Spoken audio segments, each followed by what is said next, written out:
Well, I hope you enjoy this lesson, and on it I'm going to show you some examples of some real deals that I've actually done myself, and one that we're working on now. And you're going to see the different ways for you to make money in the pretty house business without all the costly entanglements that most people think are involved in it.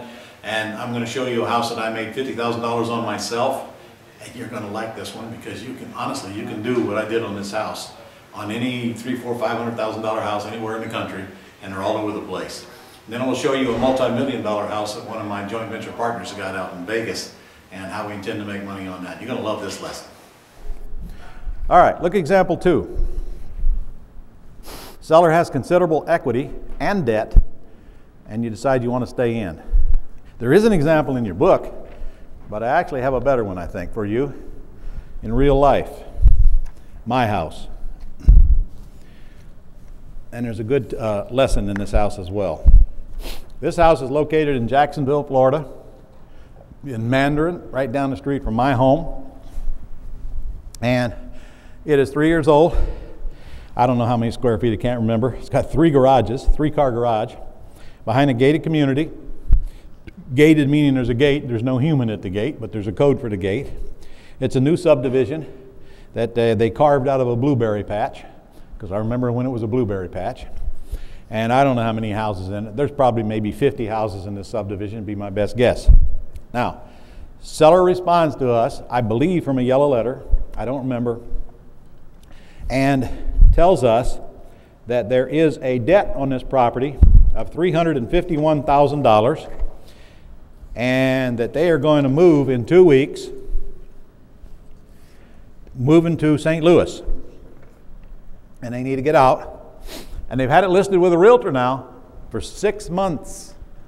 The realtor did not sell the property, and the listing was about to expire, but had a couple of weeks left on it. So I said to the seller, I cannot buy your house until that listing is released. So you got to get that done first, and he did. He got the realtor to send him an email saying we're releasing your listing. That's all I need to see. All right. He said, I'll sell for what I owe on it, which is what attracted me to it to begin with. He had it on the market for $385. It didn't sell. So I said, all right, I'll buy it for what you owe. Beautiful house. Nice new appliances in it. Even came with a big old washer and a dryer. And so I'm sitting at his kitchen table, and he said, I'll sell it for what I owe. I said, okay. Now I'm faced with 2 choices sitting right there. I'm actually faced with 3 choices. There's 3 ways I could buy this house. Number 1, could I take it over subject to? He would have gladly deeded it to me, but I got to tell you, I don't think he would have understand what he was doing. He would have gladly deeded it to me if he'd done that. That's taking it over subject to, isn't it? Yes? All right. But in the conversation I learned that within 2 or 3 years he's going to go qualify for another loan. And to make it even worse, he was a veteran, and it's a VA loan.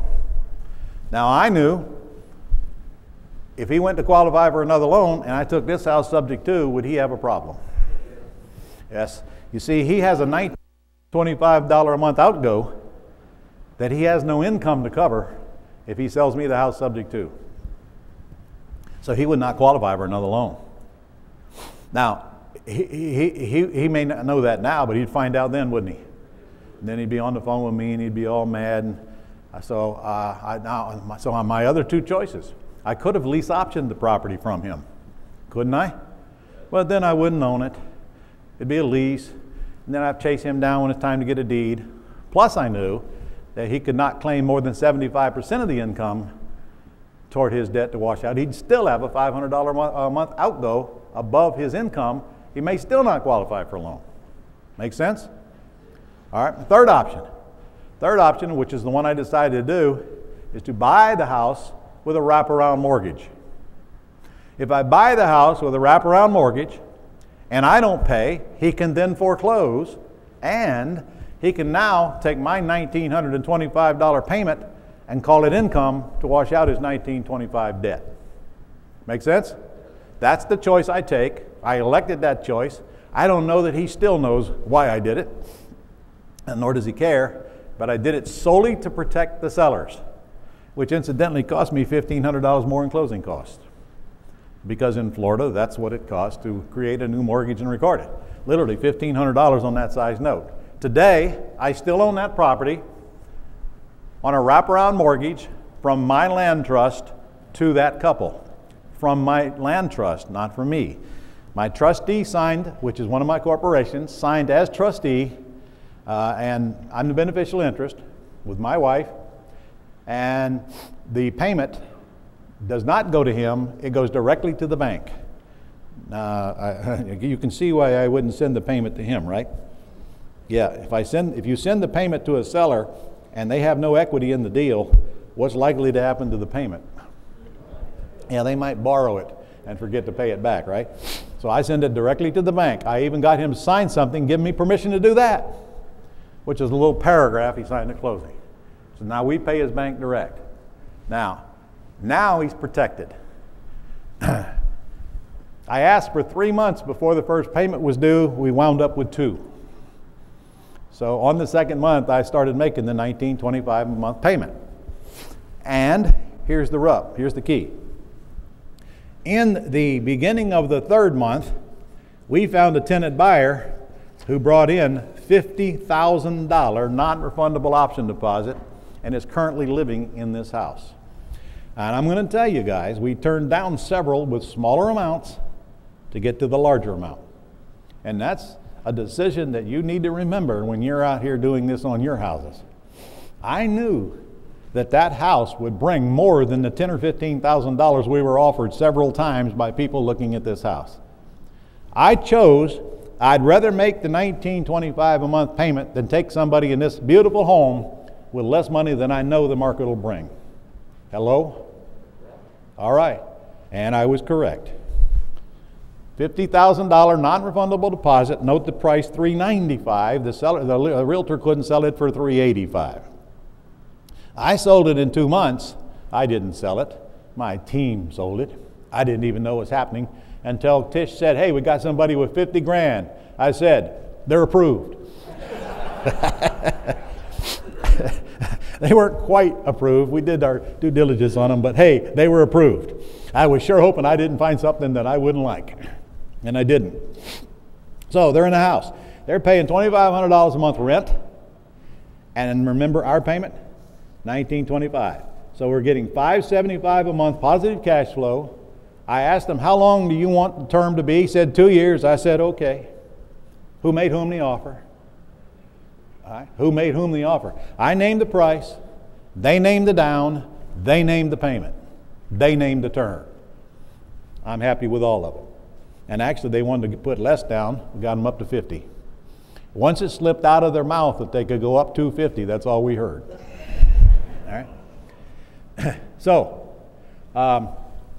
good example of buying the house and then exiting it. I still own the house. I get to depreciate the house, and I don't never have to contact the seller again, ever, as long as they live. I don't need them to sign anything. They don't need to sign anything for me to pay off their debt. Everybody clear? By the way, I'm going to take questions now. If you want to start writing them down, I will take them. And you guys online, you can submit them, and I'll answer them as many as I can after every break. And if I don't get them all, they might wait till in the morning, but they will all get answered. And Nick and John, I would ask that you guys actually pull out the dupes for me before you give them to me. All right. That was an example of a seller who had considerable equity but had a debt, and I want to stay in the deal. By the way, just so you'll know, as soon as the contract was signed by the sellers, just a few days later, I closed the house with them still living in it. Why? Because I wanted to protect the deal. I wanted to protect the deal. Guys, if you do the math, if they're in this house for 2 years, I will make, I can't even remember how, I think I'll make something like $65,000, $70,000 on this house that only came to me with $34,000 worth of equity in it. Because I'm collecting payments. I'm collecting $575 a month for 2 years. And I've already netted, I didn't net 50. How come I didn't net 50? Well, by the way, I put them in there at the beginning of the second month, so I'd already made 2 payments, but didn't I get one of them right back? So I really only out one. Plus it cost me $4,000 in closing costs to buy it. Yes, I wrote a check to pay the closing costs to buy the house, not knowing if a tenant was out there or not. That is dangerous, isn't it? No, it isn't. If you'd have saw this house, you see this neighborhood, it is not dangerous. I knew there were plenty of buyers out there. I didn't honestly know there was one for 50, but I knew I'd get at least 25 out of somebody pretty quick. So that's a case where I didn't want to sit around and wait till I found the buyer to close it. Are you going to be faced with the same decisions? Number 4, house free and clear and the seller will own finance, but at full price. It might surprise you to know that some people actually want full price. However, if they want full price and they say yes, they'll own or finance, now do we have a prospect? As we go through the scripts, you're going to see how we're going to quickly separate the two by the questions, by their answers. Okay? Nowadays, even if they want full price or even a little more, but they're willing to own or finance, what does that instantly tell you your exit strategy is probably going to be? No, they want full price or more, but they will own or finance. Is it likely you're not going to want to stay in? Because if they want full price, you got no equity, they're probably going to want a higher payment so you won't be able to get a spread. So if they want full price, my mind is telling me immediately, this is probably not one of those golden geese. But it's still worth doing because it's likely an axe deal. Now, just for the record, if they want full price and they want a pretty decent payment, does your mind also tell you this is likely one I am not going to close on until I find the buyer? Want me to say that again? If I got no equity and I got no monthly cash flow, is there any reason why I'd want to go ahead and lease option it and obligate myself, or buy it with owner financing and obligate myself until I find a buyer? No. If it's a deal that doesn't give me any reason to stay in it, I'm going to find the buyer first, then close it, and make sure the seller knows that. You guys getting this? You sure? You don't look like it. I see blank stares. What the heck is he talking about? All right. In my mind, if it's full price, it's an axe until proven differently when I find the buyer. But I'm going to find the buyer before I obligate myself to do anything. And I've got the language in here for you to put in your agreement, on a lease option agreement, or owner financing, to make sure you're at no risk. If you don't have to do anything until you find a buyer, are you at risk? Is that the way you want it? All right. Sometimes you're going to want to do a little risking though, right? I did, didn't I? Now I could have lost $4,000, couldn't I? But you're not giving me any sympathy because now you've already seen the exit. By the way, what if that tenant moves out? We'll have a party. All right, in this case, this is a free and clear house and the seller says I will own or finance. This is my favorite kind of deals. However, I would prefer I got a more flexible seller. In this case, they want full price. They want 10 down. They want a 5-year balloon, $1,250 a month, but they'll sell with owner financing. So if they'll sell with owner financing, what kind of agreement are we going to use? Purchase and sale agreement. And we simply put in there, we got 90 days to close. Guys, if I've got 90 days to close and I don't close because I don't find a buyer, isn't the deal off? What have I risked? My $10 deposit. My $10 deposit. Must the seller know that I'm not going to close unless I plug in a buyer that I like? Yes. So we're not playing any games with them. I find a buyer for $220 with 30 down. Is 30 a very reasonable down payment when I'm selling with owner financing on a $200,000 house? Say yes, Ron. Okay, I'm collecting $1,500 a month PITI, and I'm paying out $1,250. So I don't have much of a cash flow, but $250 is better than nothing, isn't it? Okay, and I've already made the difference between 30 and 10, so I've got a $20,000 nice substantial upfront fee. Clear? Very simple deal. Out there about $1 million. Now I decide, after I find the buyer, do I want to stay in or do I want to get out? In this case, up to you. I am getting a little cash flow, but that may not be enough to make me want to mess with it. All right. Can I apply that same technique to big houses? Yes? You know, houses like this. This is Joel Sangerman. We have this house, one of my JV partners here, like Dave. Difference is this guy's got one under contract, Dave doesn't. You're welcome, Dave. But to his credit, he just came in, and we did negotiate one last Sunday on the phone. He just got to get out, $1 million house. Guy's willing to sell it with, was it nothing down? Or, yeah, he did. Little or nothing down. Good monthly payment, beautiful home. Now we just got to get him on signature. All right, now this is the one, does that look like a war zone house to you? No? That's a pretty decent house, right? It's in Vegas. Make it even better. Here's what it looks like. What do you think, ladies? Can you see yourself in this? Huh? Doesn't he owe this to you? Look at it, it looks like a restaurant kitchen, huh? Didn't he promise you one of these when you married him?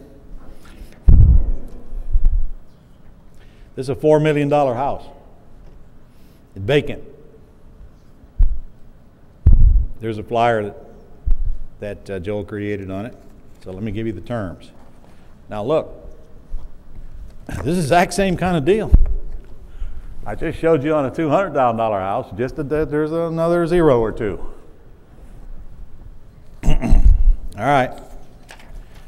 So the seller's asking $4 million. Had it on the market with a realtor. Realtor didn't sell it. Seller's got other activities, don't care about this house, just wants to get it out of his life. And it's not free and clear because his payment is $25,000 a month PITI. It'll make your pantyhose pucker up, won't it, huh? But anybody buying a $4 million house can probably afford $25,000 a month, or they shouldn't be buying the house, especially when everybody knows it's a short-term deal and they got to go refinance and that payment will come way down, won't it? In fact, they'll knock about $10,000 off of that payment once they refinance. So, very simply, we gave the man almost his asking price, $3.9 on a $4 million house. However, here's the good part. He agreed to take a 5% down payment, which is only $195,000 on a $4 million house. Now, guys, if the buyer for this house was going to the bank, how much would they require down? Answer, 20%. 20% or more. 20% of $4 million is $800,000. This seller agreed to take $195,000. Immediately, that ought to trigger in your mind, I see me a big spread coming on the down payment. Now, it also should tell you there ain't going to be no monthly spread on this house if my buyer's got to pay $25,000. Is that obvious? So I ain't getting any monthly spread. No way. In fact, I know that I might even have to lower that price, that payment to my buyer, and make the seller eat the difference. And I also know this seller will be glad to do it. He's paying $25,000 a month now. If he has to pay 5 of it instead of 25 for 3 years, he'd be happy to, wouldn't he? Especially if he knows he's going to get cashed out at $3.9 million. Hello? By the way, that's what he gets, $3.9 million. Full retail price for his house when we get a buyer in there and get him cashed out. So he agreed to take $195,000. We would owe him $3,705,000 with a 3-year balloon. Now, that's exactly how we have it under contract right now. That's why it's out here on the market right now. Now look at the proposed exit. Our plan, we got it out there for $4.3 million. Our plan is very simple. Find somebody with at least $600,000 down and get out of the deal. That's the plan. If they put up $600,000 or $595,000 and we owe him $195,000, where does that other $400,000 going to go there? It's going to go to Joel's wife and my wife. Where it belongs, right, ladies? Huh? That'll give Beverly more money to give to Harris. I mean, actually, I'd have to send her out to this house in Vegas to take a look at it. No, I wouldn't. No, I wouldn't. Just kidding. All right. So if it works on the low end, does it work on the high end? If it works on the high end, does that mean you get to collect more? Because in other words, you get to make more money doing the exact same thing, but while earning more dollars. Right? But run the risk. It is big, because we had to put up a $100 deposit to get that thing under contract. So if we fail, what do we lose? $100. If we win, what do we lose? What do we win? 400 grand. Just for the record, how many of those do you need per month to surpass your current income? What do you think? Can you do what I just did? Didn't you love that house in Vegas? I almost want to move into that one myself if Beverly would let me. Actually, I take that back. I do not want to move into it because it's too close to casinos. It's in Las Vegas. I can't have that. Anyway, on the next lesson coming up, you're going to like this lesson because this is the one that I talk about. How do I make the decision on whether to lease option it or buy it with owner financing? When do I do what? And I think I make it pretty clear in this upcoming lesson that's going to happen, I think probably a couple of days from now, so stay on the lookout for it.